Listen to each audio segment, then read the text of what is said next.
Okay, sugar, why? We were studying Romans in class, and I want to know more. Like what? What do you need to know? Like the stuff they made, the art they made, and how they went to school. Well, I can help you with the art, but I'm not so sure what they learned in school. Sissy, I'm supposed to be able to talk to my class about this stuff. Help me, please. Well, let's see what we can learn today. Did someone say Romans? I think I can help with that.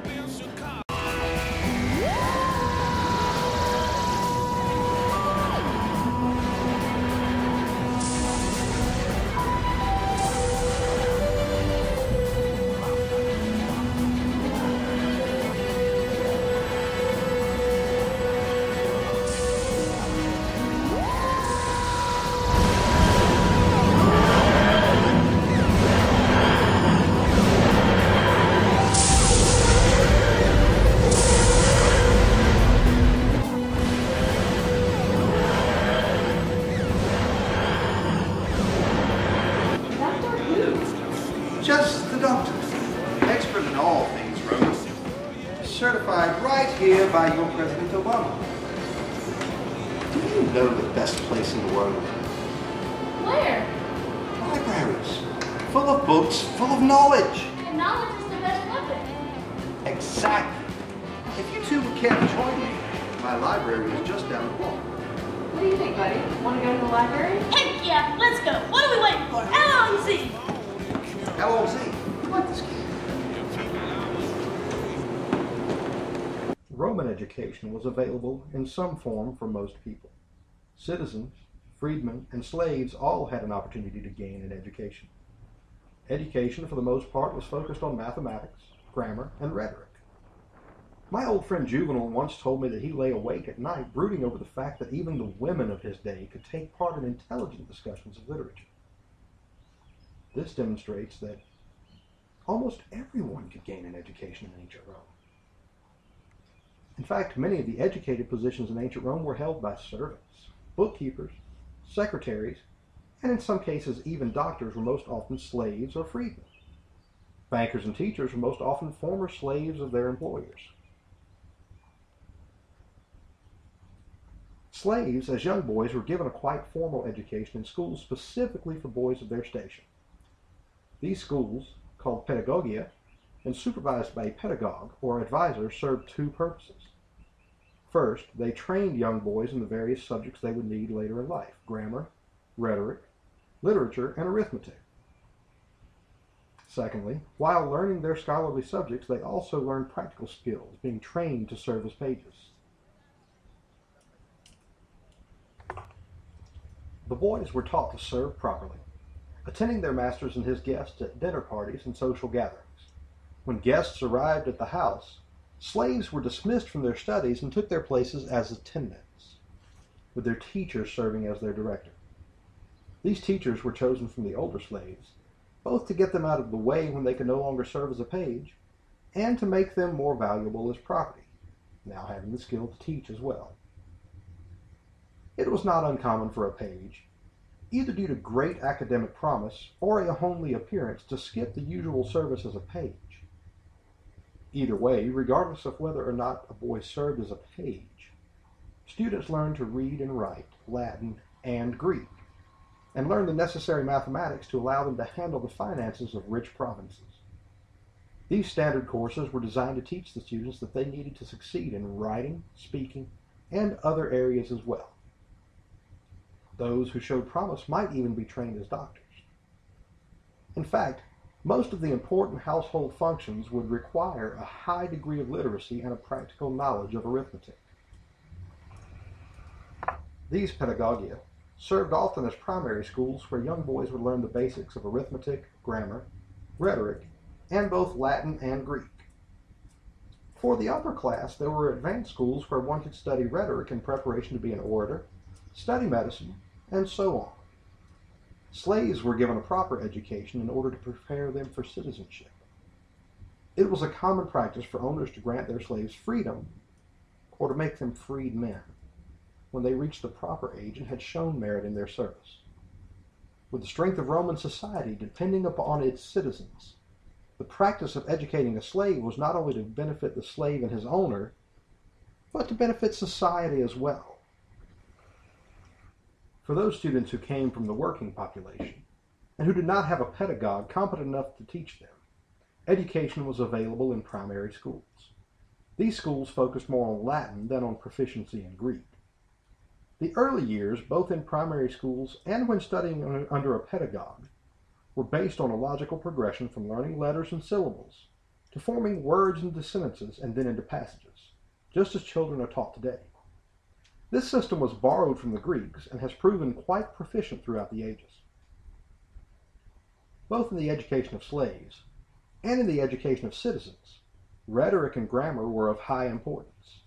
These subjects were of such importance that Vespasian appointed a fixed salary to those who taught Latin and Greek rhetoric.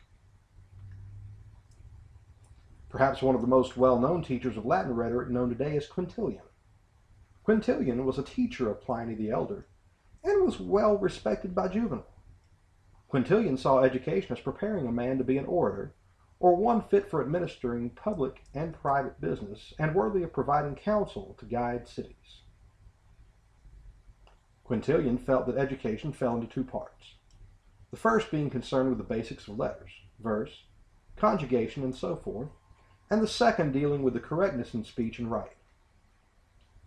He felt this was what set Roman society apart from the barbarians. He believed that, and I quote, "The boy should learn to speak his own language correctly."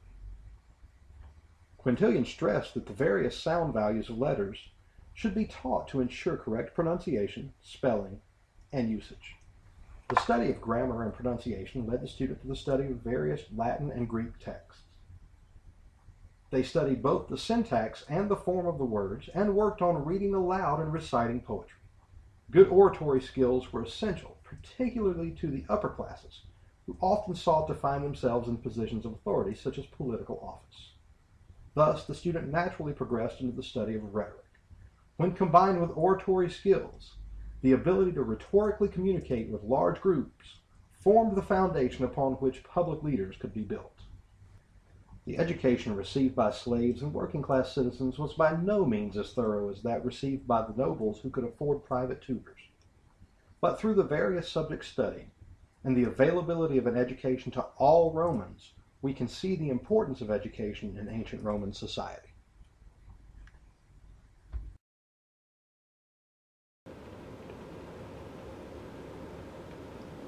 Hey, I found a good book about Roman art. Well, I don't have enough time to explain the entire history of Roman art to you, but I will tell you about one of my favorite emperors, a guy named Nero Claudius Caesar Drusus Germanicus, better known as Nero. Who was Nero? Well, he was the emperor of Rome from 54 to 68 AD, and he loved art. But a lot of people decided that they didn't like him, and so after he died, they decided to destroy a lot of the art that he created. And that's called the Damnatio Memoriae. So that means that when he died, they destroyed all the art trying to get rid of his memory. Just to give you some background, Nero's predecessors also liked to create art that showed off their positions as emperor. It all started with this guy. His name's Augustus, and he was the first emperor of Rome. He commissioned portraits of himself as propaganda to send messages to the people. Augustus started the Julio-Claudian dynasty, and that's what Nero was a part of too. So as a result, a lot of his successors' portraits look a lot like his. As you can see, the young Nero's facial features are similar to those of Augustus that you just saw, but they have differences as well. In portraits of emperors, sometimes they use their own distinctive features, and that sometimes helps scholars identify who's being depicted in a portrait, because sometimes it's hard to tell. How do they know it was Nero? Usually portraits of Nero are divided into 5 different types. The first type began around the year 51, and it probably celebrated the adoption of Nero by his great-uncle and stepfather Claudius. This Toegate portrait is a good example of how Nero uses the same styling as Augustus. You can see how similar it was to the other one that we just looked at. The second type appears on coins like this one. Why are there 2 people on that coin? Because this is Nero's mom, Agrippina the Younger. You can see how Nero's features are almost the exact same as they were in the other portrait type that we just looked at. Coins of the third type, begun in the year 55 AD, also show the emperor and his mother, but instead of facing each other, His profile takes prominence and overlaps hers. He always was a bit narcissistic. There are more examples of this portrait type than any other because it was used until 59 AD, and that's 4 years of portraits that we have remaining. It's in this portrait style that a lot of Nero's adult facial features, like his neck beard and his double chin and his prominent ears, begin to appear. The 4th and 5th styles also show Nero with a new hairstyle, like this. They were probably commissioned to commemorate anniversaries of his reign, so he commissioned them like 5 years after he started ruling and 10 years after he started ruling. And there are fewer of those than any other type. These two types are distinguishable from the previous types by the presence of a different hairstyle. The 4th and 5th styles show a still overweight Nero with layered, alternating rows of sweeping curls, which is probably the hairstyle mentioned by the author Suetonius. These styles are represented by only one surviving portrait each, one from the Palatine Museum, and the other is from the Worcester Museum of Art. The Worcester bust is probably the most well-known portrait, and it's also one of the most obese sculptural representations of the emperor. Like the portraits of the Emperor Augustus that I showed you, Nero's portraits communicate a very specific message to the people who saw them.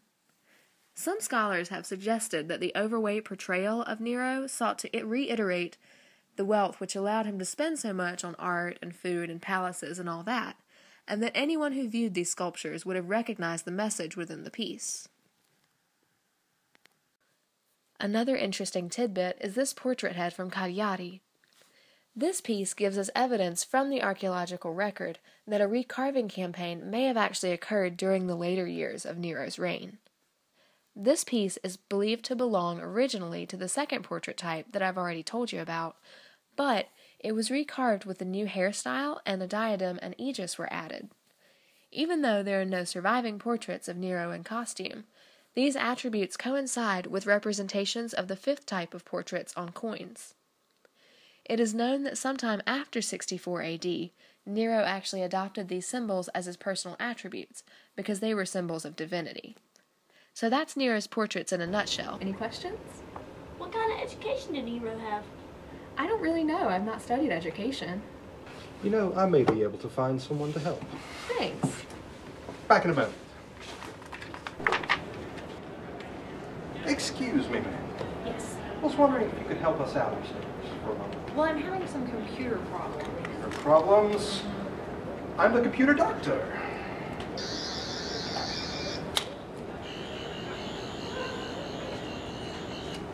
How's that? It's fixed. Great. Now, I was wondering if you could help us upstairs.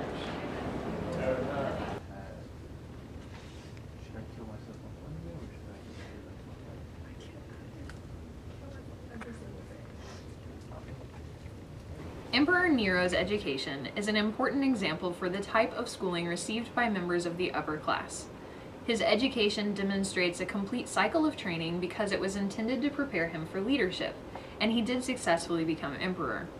But Nero's education also shows his relationship with various arts and his ability to study them because of his high status. His private education consisted of subjects that were both academic and military, but he preferred to study the liberal arts. How old was he when he started his education? Nero's formal education began at age 11 in 49 AD after his mother Agrippina married... Excuse me just a moment. Is this correct? Yes, of course. Oh dear. Pardon me. I'll be back.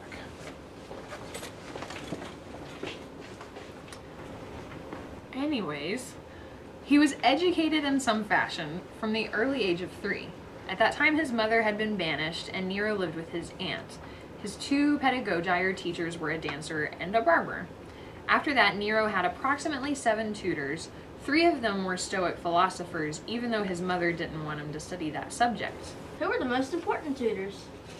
Well, Seneca and Burrus are his most renowned tutors, and they are usually credited with giving him most of his formal and academic and military training. Seneca had been in exile for 8 years, and Nero's mother had to bring him back so he could teach Nero. Seneca was a famous Stoic philosopher, but he educated Nero in politics, rhetoric, history, and poetry. He was also active in molding Nero for social success in public because he taught him proper manners and eloquent speech. Also, Seneca taught rhetoric and oratory, and some people call him the first imperial speechwriter, perhaps due to his illustrious talent in that area. According to Quintilian, his students wanted to imitate Seneca rather than develop their own form of writing. Some people in the public viewed this as unfavorable, and it has raised suspicion about the true authorship of the poetry that Nero wrote. However, Suetonius argues that Nero's poetry was in fact his own work.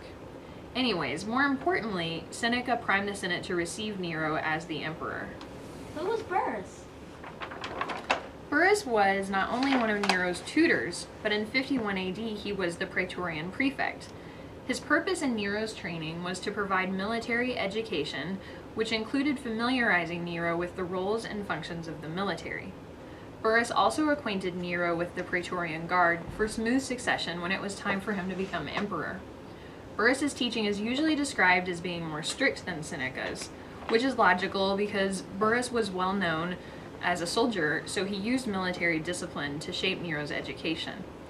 From the ages of 14 to 17, Nero honed his military aptitude through drills, ceremonial parades, and service abroad. However, he did not travel far and instead went to a praetorian's camp, which did not provide the field experience necessary for his rule. Both Seneca's and Burrus's efforts in Nero's education were successful because he eventually succeeded Claudius as emperor. But his education is typically thought of as being deficient in both rhetoric and military experience, which was ultimately a detriment to his rule. What did Nero study instead of rhetoric and the military?